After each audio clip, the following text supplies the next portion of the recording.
դատարանն է գալիս։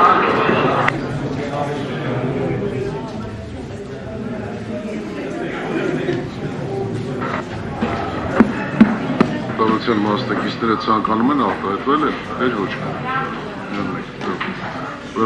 Վարդի մասնակիցներ դատարանը նշում է, որ Վագն Չախալյանի նկատմամբ խափան միջոց կիրառելիս նախնական դատալսումների ընթացքում դատարանը արձանագրել էր 2 հիմք,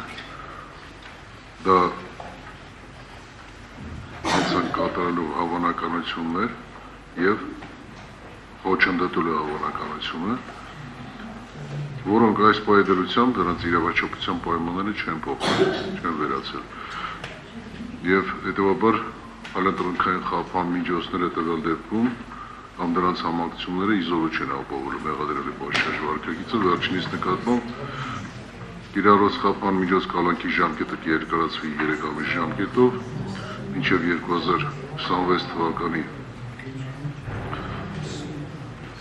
փետրվարի 4-ը և որոշումը ստանալու պես այն կարող է բողոքարկել վերաքննիչ քրեական դատարան։ Նաև տեղեկացնեմ, որ հաջորդ դատական նիստի օրոժամը անփոփոխ է, մյուս 5 շաբաթ Խոսքը վերաբերում է սահմանափակումներին նաև ծնողների հետ։ Սահմանափակումները ոչ, սահմանափակումները չէ։ Այսինքն կարող է մերձավոր հաձականների հետ շփվել։ Ինչ որ դատարանը նշում է, դրա մասին է խոսքը։ Սահմանափակումները չեն կիրառվելու։ Նա ազատ է իր հարազատների մյուսների հետ շփվելու, բայց կալանքի ժամկետը երկարացվում է 3 ամիս ժամկետով։ Ինչ եք ցանկանում։ Մասարժան դատարան նախորդ նշանակված դատական նիստի մասին բնականաբար բոլորս արդեն պայմանավորվածություն ունենք, բայց ժամը